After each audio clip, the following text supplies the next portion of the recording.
सारे भाई ना भाई मेरी राम राम। मैं जगदीप शर्मा स्टेप अप जे सर यूट्यूब चैनल पर आपका स्वागत करता हूँ। भाई मैं आया हूँ अभी जयंती देवी मंदिर जींद में है, बहुत पुराना है और विषय बड़ा ठाडा है और कई जगह यह विषय घूमने लग रहा है। यहाँ पे मेरी बेबे बैठी है, एक भाई बैठा है और दो तीन भाई खड़े भी हैं। इनसे हम बात कर लें विषय क्या है। बेबे राम राम। राम राम। क्या नाम है अपना? मेरा नाम अनारकली है, मैं विश्वकर्मा कॉलोनी की रहने वाली। ओके, यह अनारकली है भाई, विश्वकर्मा कॉलोनी से। मेरे ख्याल से ऑटो चलाओ हो आप, है ना? हाँ, ऑटो चलाती हूँ मैं, चमार जाती से हूँ। अच्छा भाई साहब राम राम। राम राम भाई साहब। भाई साहब अपना नाम क्या है? सुशील शास्त्री, सुशील प्रांत प्रचार प्रमुख विश्व हिंदू परिषद VHP। वाह जी वाह। भाई साहब राम राम। भाई साहब राम राम। ये हरीश रामकली, मैं इनसे कई बार मिल चुका हूँ तो मैं नाम तो मैं क्या पूछूंगा। अच्छा बजरंग दल से जी, क्या बात है।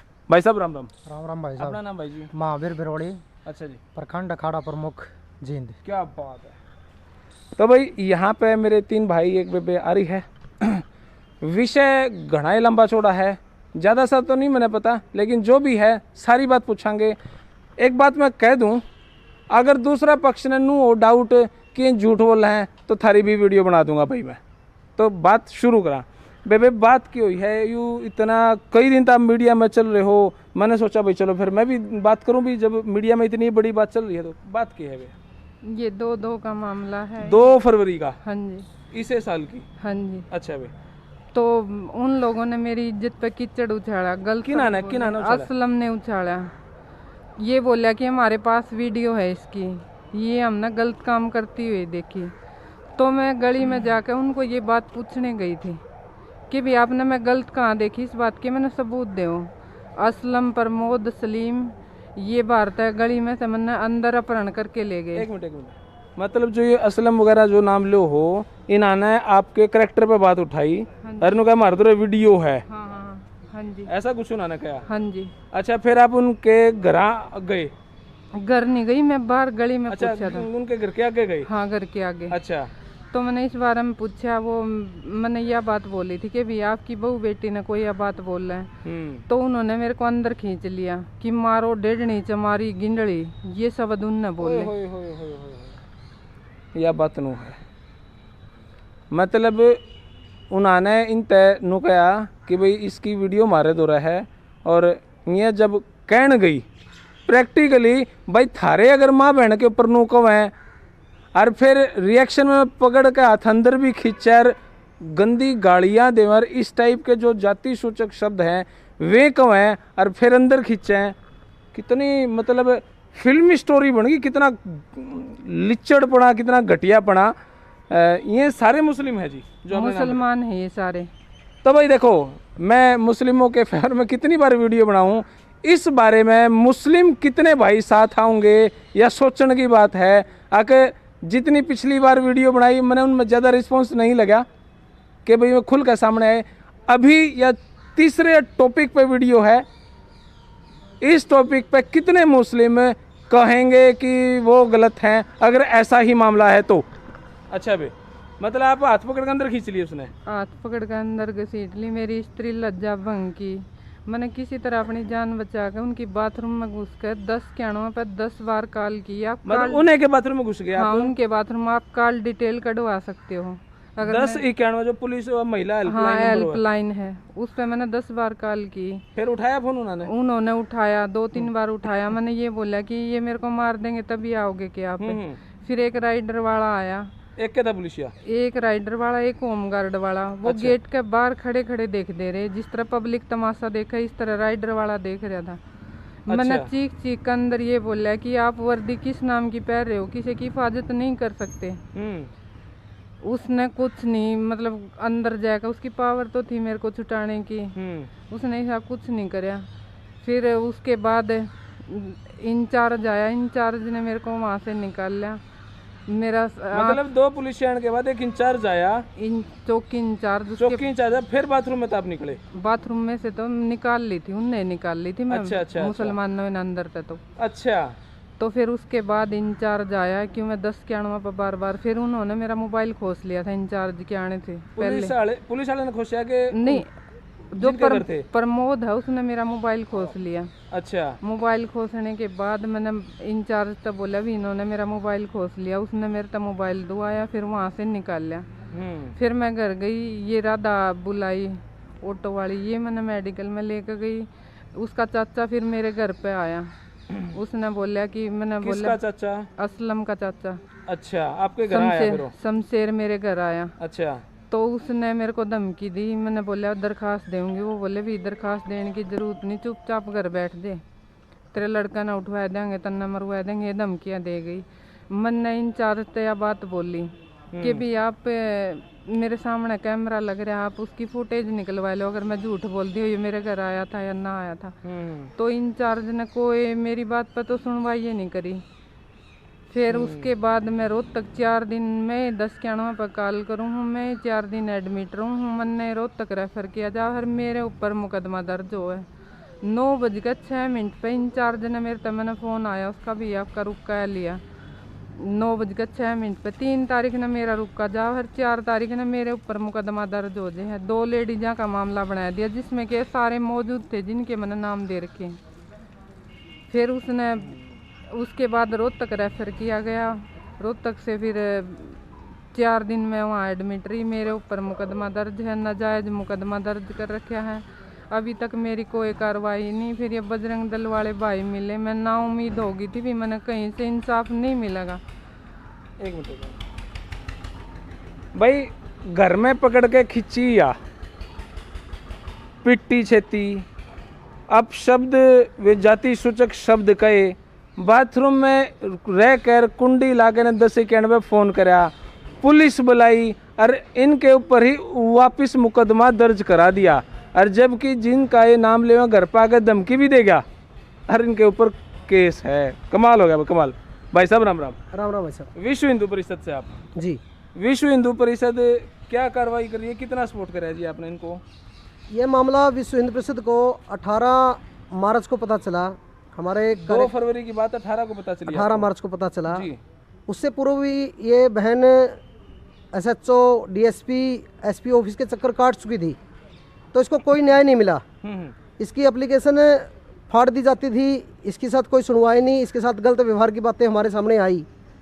तो तब हमारे कार्यकर्ता इससे मिलने के लिए आए। इसके सारे हरीश रामकली और हमारे बजरंग दल के महावीर, ये पूरी टीम हमारी इनके घर बहन के घर मिलने के लिए गई कि यह प्रताड़ित है। तो इनसे जब उन्होंने बात की, इन्होंने सारी विषय बताया। फिर उसी समय जब ये इनके घर बैठे थे, पुलिस थाना शहर प्रभारी रोहतास तुरंत वहाँ पर पहुँच जाता है। उसके बाद सूचना किसने दी, कैसे वो आया, तो उसने कहा कि यहाँ क्या कर रहे हो? तो इन्होंने कहा हम संगठन के कार्यकर्ता है, इस बहन का ऐसे दिक्कत है, इससे हम पूछने आए, बातचीत करने के लिए आए इनके घर पे। तो उसने कहा कि यहाँ ऐसा कुछ नहीं करने दूंगा मैं। उसने इनको धमकाने का प्रयास किया। ऐसा क्यों करा? कहीं ना कहीं इन्वॉल्वमेंट है, या कहीं उसके पास गलत जानकारी थी, या कैसे उसके मन में कोई किसी ने फ़ोन किया। तो ये इनके घर पे बैठे थे। तो अगले दिन तय किया कि 10 बजे हम थाना में दोनों पक्षों को बुलाऊंगा और आप लोगों ने भी पहुंचना है। अगले दिन हम सुबह 10 बजे 20-25 कार्यकर्ता थाना सदर शहर नरवाना पहुंच गए। वहाँ ना तो हमें दूसरा पक्ष मिला, ना वहाँ SHO मौके पर उपस्थित मिला। 2-2.5 घंटे हम इंतज़ार करने के बाद हमने तय किया कि ये कहीं ना कहीं इस दाल काली है। हम वहाँ गेट के बाहर, थाने के बाहर शांतिपूर्ण ढंग से वहाँ बैठ गए। आप जैसे मीडिया साथी वहाँ पर आए और आप लोगों के माध्यम से हमने सारी बात रखी। उसी दौरान 15 मिनट बाद रोहतास ढुल अपने आप अवतरित हो गया। वो या तो कह रहे थे कि पता नहीं कहीं मौके पे गए हैं, परंतु जब उसको पता चला कि बाहर बैठ गए तो तुरंत 15 मिनट बाद अवतरित हो गया। और उसने आते ही 10-5 पुलिस वाले थे जो उनके साथ हम कार्यकर्ताओं के साथ और भी सामाजिक कार्यकर्ता थे, उन सबके साथ धक्का मुक्की करवाई और गले पकड़ करके अंदर खींचने का प्रयास किया। परंतु जब उनको पता चला कि ये बहुत बड़ा संगठन है और ये राष्ट्रवादी समाज के लिए काम करने वाला और पुलिस के गलत हथकंडों से लड़ने वाला संगठन है, पुलिस FIR इन बातों का उनके ऊपर कोई असर नहीं है।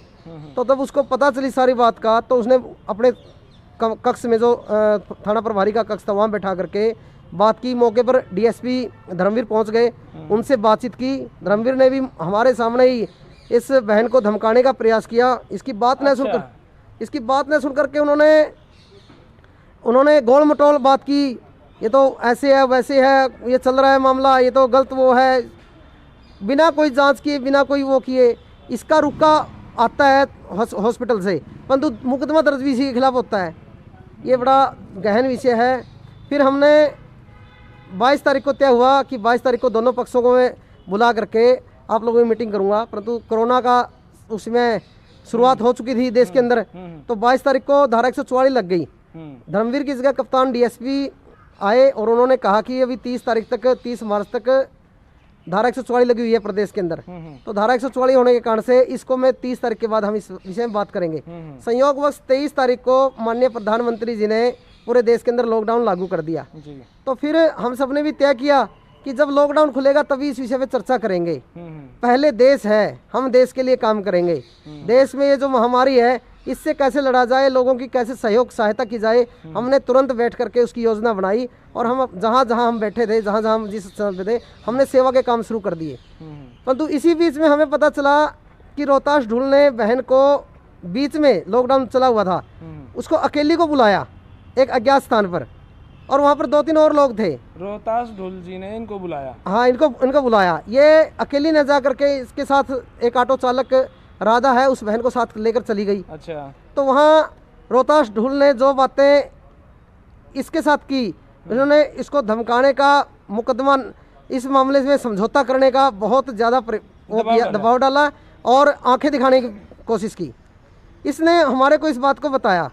हमने अपने सब कार्यकर्ताओं के साथ ऊपर प्रांत स्तर पर, हरियाणा स्तर पर हमने बातचीत की, और फिर जो बहन राधा इसके साथ वहाँ गई थी, उस स्थान पर इसके साथ गई थी, रोहतास ढूल उसके घर भी 2 बार भाई समझौता करवा दे, नहीं तेरे ऊपर भी केस दर्ज करूंगा, इस तरह की बातें उसने हमारे को बताई, राधा ने बताई कि 2 बार मेरे पास भी मेरे को समझौते का दबाव बनाने के लिए मेरे घर आया है। तो इस सारे में हमने फिर 26 तारीख को बैठक की और 26 तारीख को विश्व हिंदू परिषद ने तय किया कि 1 जून से हम चाहे लॉकडाउन रहे, हम इस मामले को संघर्ष करेंगे और धरना प्रदर्शन, हम सोशल डिस्टेंस का पालन करते हुए हम धरना प्रदर्शन करेंगे।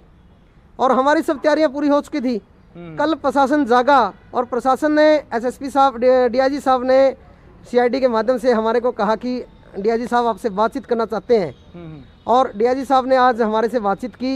हमारे को बुलाया, उन्होंने कहा कि एक बार आप अपना आंदोलन वापस कर लो, एक बार मैं आपसे बातचीत करना चाहता हूं। तो आज हमारी उनसे बातचीत हुई और बातचीत में उन्होंने सारी बातें सुनी बड़े आराम से, और उन्होंने कहा, हमने सारी बात सारे विस्तार से बताया कि एसएचओ सदर शहर जो रोहतास है उनका रवैया किस प्रकार का है।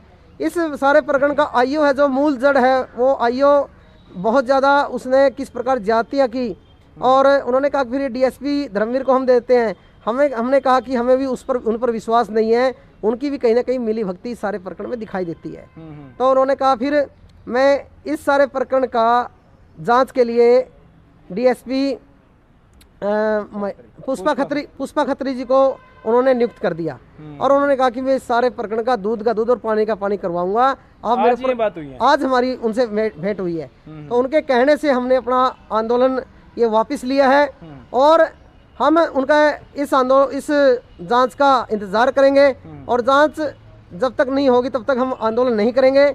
और उन्होंने कहा कि बहुत जल्दी ही इसका हम परिणाम आपके सामने रखेंगे, और जब जांच हो जाएगी, यदि हम संतुष्ट होंगे, यदि संतोषजनक और पूरी जांच सही ढंग से हमें होने हो, मतलब क्या होना चाहिए? हमने 4 मांगे रखी हैं प्रशासन से जी। हमने पहली मांग रखी है कि जो झूठा मुकदमा बनाया है सबसे पहले वो निरस्त किया जाए। ठीक है। दूसरी बात रखी है, जिन आरोपियों ने इस बहन के साथ गलत व्यवहार किया है, मारपीट की है, अपहरण किया है, छेड़खानी की है, जो इसको गाली गलौज दी है, जातिगत सूचियां, ये गरीब परिवार से, ये वो सोचते हैं इसका कोई सुनने वाला नहीं है।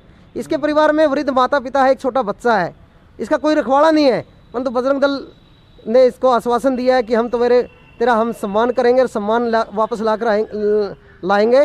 तो हम सब ने उन आरोपियों के खिलाफ मुकदमे दर्ज हों, और ये जो धाराएं बनती हैं अपहरण की, ये सारी धाराएं उन पर लगा करके उनके ऊपर केस दर्ज हो। तीसरा हमने कहा कि इसकी किसी अच्छे अधिकारी से आप निष्पक्ष जांच करवाइए। इसके अंदर केवल ये आरोपियों के साथ पुलिस प्रशासन के भी कुछ लोग मिली भगती है, जिस कारण से ये मामला दोष वो करते हैं और मामला इनके खिलाफ दर्ज होता है। तो ये हमने आशंका व्यक्त की है कि इसकी जांच ऐसे अधिकारियों के उस पर की जाए। चौथा हमने कहा कि हमारे धार्मिक सामाजिक संगठन के कार्यकर्ताओं के साथ जो 20 मार्च को थाना शहर प्रभारी रोहतास ने जो दुर्व्यवहार किया, उन्होंने पत्रकारों के साथ भी मारपीट की थी और उन्होंने जो कार्यकर्ताओं के साथ दुर्व्यवहार किया, उसके उनको बर्खास्त कर उनके मानसिक उनकी स्वास्थ्य की जांच करवाई जाए, हरासमेंट उनकी जांच करवा जाए। मैं आपको एक बात और बताना चाहता हूँ, जो ये रुको, अभी इस विषय पे मैं आता हूँ, एक मिनट मैं हरीश से बात कर लेता हूँ। हरीश भाई जी, आप किस तरह से इस मुद्दे ने देखो हो, राजनीतिक तौर पे या बजरंग दल हैं तो उस हिसाब से देखा है या किस हिसाब से देखो आप इस बात?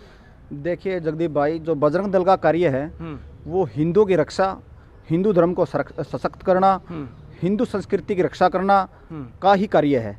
क्या बजरंग दल का ये काम नहीं है अगर कोई मुस्लिम परेशान हो तो उसकी सपोर्ट करना, ऐसा कुछ है या सिर्फ हिंदू? बिल्कुल है। अब मुस्लिम तो डॉक्टर एपीजे अब्दुल कलाम भी था, हम उनका सम्मान करते हैं। और दूसरी बात, हमारा जो संगठन है राष्ट्रीय स्वयंसेवक संघ का राष्ट्रीय मुस्लिम मंच, उसमें हमारे मुस्लिम भाई तो हैं। अच्छा, वो जो कंधे से कंधा मिलाकर हमारे साथ माँ भारती की सेवा करने में लगे। हमारे आरएसएस में मतलब मुस्लिम मंच भी है? जी जी, आज पता चली है बात भाई, बहुत गजब की बात है। फिर जो माननीय इंद्रेश जी देखते हैं राष्ट्रीय मुस्लिम मंच को, तो उसमें सारे मुस्लिम तो मुस्लिम ही तो हैं। तो ऐसा ये सब भ्रम है कि जो देश का सम्मान करता है, जो हमारी संस्कृति की सम्मान करता है और अपने धर्म को जो महत्व न देकर अपने देश को महत्व देता है और हम उसका सम्मान करते हैं, उसके साथ हम कंधे से कंधा मिलाकर खड़े होते हैं। चाहे वो किसी भी जाति किसी भी जाति मजहब का हो, अगर देशभक्त है तो हमारा भाई है। देशभक्त की थ्योरी क्या है? देशभक्त की जो हमारे मतलब जो मोदी की जय जयकार करे? नहीं, और मोदी का दायित्व उनको देश चलाने का दायित्व दिया गया है। मैं नहीं कहूँगा कि वो प्रधानमंत्री हैं, वो हमारे देश का जो उनको दायित्व मिला कि हमारा देश की रक्षा करे, हमारा देश को अच्छी तरह चलाए। जब तक मोदी है, उसके बाद भी और भी बहुत मोदी आएंगे, योगी आएंगे, कोई आता रहे, परंतु जो देशभक्त है उसका हम सम्मान करते हैं। वाह जी वाह, मोदी के साथ योगी जोड़ दिया, ये भी डिप्लोमेटिक जवाब है। वाह जी वाह। अच्छा भाई साहब, एक बात बताओ, जो ये मुस्लिम परिवार है जिसके ऊपर एलिगेशन लगाए हैं, ये पहला ही मुद्दा है या ऐसे और मुद्दे भी है सामने है जिसमें वो इन्वॉल्व हो? क्योंकि कई बार हुआ है यार, पहले ये बात थी तो इतना बड़ा मुद्दा नहीं था, लेकिन पहले भी एलिगेशन ऐसे इस टाइप के लगे हो उसके ऊपर, ऐसा कुछ?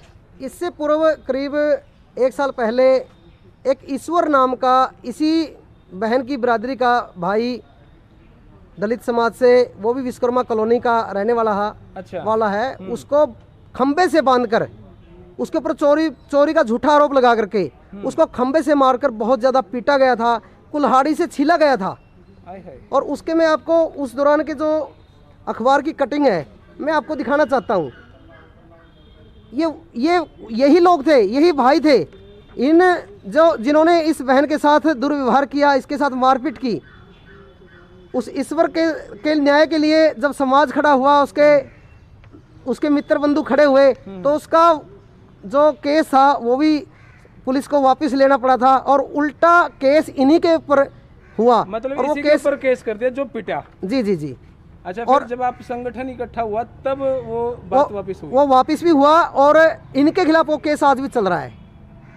इतनी इस प्रकार की मानसिकता ये लोग रखते हैं। भाई बड़ा कसूता काम है। मतलब झूठा आरोपी जैसे ही कह रहे हैं, अगर उसको पकड़ के पीटे, चलो आरोपी भी है, कहीं बांध के पीटने का तो राइट आपके पास नहीं है ना। मान लिया वो आरोपी ही था, मान लिया, तो ऐसा निरसंस इतना गंदा काम तो करने का हमारे पास राइट नहीं है ना, सोचने की बात है। अच्छा जी, तो इस सारे में और भी ऐसे बहुत से काम बताए गए हैं। हमें बहुत सी बातें आम समाज से पता चलती हैं कि इनकी मानसिकता किस तरह की है और ये यहाँ धीरे धीरे ऐसे कुछ परिवारों को भगाना चाहते हैं। हमें लगता है कि शायद उनकी ज़मीनों पर कब्जा करने का भी कोई इनका मानसिकता रखते होंगे। तो इस प्रकार के 2 घटनाक्रम जब प्रत्यक्ष सामने आए हैं तो इनकी मानसिकता इन दोनों पक्षों से अपने को पता चलती है। भाई कितनी टिपिकल बात यो मैसेज यो एक सामने आया है। और जहाँ पे हम नारी की इज्जत की बात करा, यत्र नार्यस्त पूज्यन्ते रमन्ते तत्र देवता, ऐसी बातें भी हम करा। और जब नवरात्रि की बात हो है तो 9 दिन हम कंजी कामना जीवावा भी हाँ, तब तो घर से पकड़ के लाओ जी, मारे घर जी मिले, मारे घर पैरा का हाथ लगा वहाँ। तो हमारे मोदी जी भी बेटी पढ़ाओ बेटी बचाओ पे पूरा जोर ला रहे हैं, लेकिन जब इस टाइप की बात सामने आवे है तो वहाँ पे कई बार नू दिखा है सौदा कुछ बिक रहा है, बड़ा घटियापना नजर आवे है। तो वे जो हमारे यत्र नारी अस्तु पूजनते, और जब हम एक चौथी पांचवी क्लास में भाषण दिया करते, एक दोहा आया करता कि जननी जने तो भक्त जन या दाता या सूर नहीं तो जननी बांझ रहे काहे गवाए नूर। तो इस टाइप की बात हमने लगे भाषणा में ठीक है, प्राइज लेने खातर फर्स्ट सेकंड थर्ड आने खातर तो ठीक है, लेकिन इन्होंने जब इस टाइप की बात हो है तो ये बातें नज़र नहीं आती। इस टाइप के गाली गलौज सुनने में आवे हैं, और वो भी गाली तो उन्होंने दी ऊपर तो उल्टा केस हो गया। ये बड़ा गजब की बात हुई। मैं दोबारा बेबे दोहरा जाऊँ। बेबे आपके पास VHP ये विश्व हिंदू परिषद आया, बजरंग दल आया और भाई आए, ईब कितनी सपोर्ट मिल रही है कि नहीं मिल रही, या अभी भी इन्हें बयान मटी हो रही? बहुत मिल रही है, इन्हीं की वजह से मैंने इंसाफ मिलेगा ना, मैंने कोई इंसाफ नहीं मिला। मेरा मामला तो दबाया गया था। जब बजरंग दल वाले महावीर भाई, सुशील भाई, हरीश भाई, मदन अंकल, वो मेस अंकल ये आए हैं, इनकी वजह से मैंने इंसाफ मिलेगा। बहुत उम्मीद नज़र है, मैं ना उम्मीद हो चुकी थी, इनके आने के बाद मैंने हौसला मिला है, जीने की उम्मीद मिली है, और मुझे लगता है कि मुझे इंसाफ मिलेगा। चलो तो भाई उम्मीद है, इतना संगठन साथ में आ गया तो उम्मीद तो है ही। जब समाज का एक ग्रुप सामने आवा है तो पुलिसिया के भी हाथ में फूल है, इसमें कोई शक नहीं। विरोधियों के भी हवा टाइट हो, उन्हें डर लगा भाई हाँ अकेली को नहीं, या समाज गिलिया है, अरनू तो भाई काम को ना चल है। तो भाई मैं तो जब तक इनको इंसाफ नहीं मिलता इनके सपोर्ट में खड़ा हूँ। अगर दूसरा पक्ष होगा ना भाई तो झूठ बोला है, फ़ोन कर दियो भाई आ जाऊँगा, लेकिन बुलाए ना हूँ तो खिंचाई के साथ आपके साथ क्वेश्चन होंगे, हिम्मत करके बुलाइयो भाई, अगर सही हो तो, नहीं झूठे तो बुलाया नहीं कर दे। तो भाई यह वीडियो हमने इस बारे में क्या कुछ लगा कमेंट बॉक्स में बता दियो, इस मुद्दे ने आप और जोर तो उठावांगे। धन्यवाद। जय हिंद, भारत माता की जय। धन्यवाद।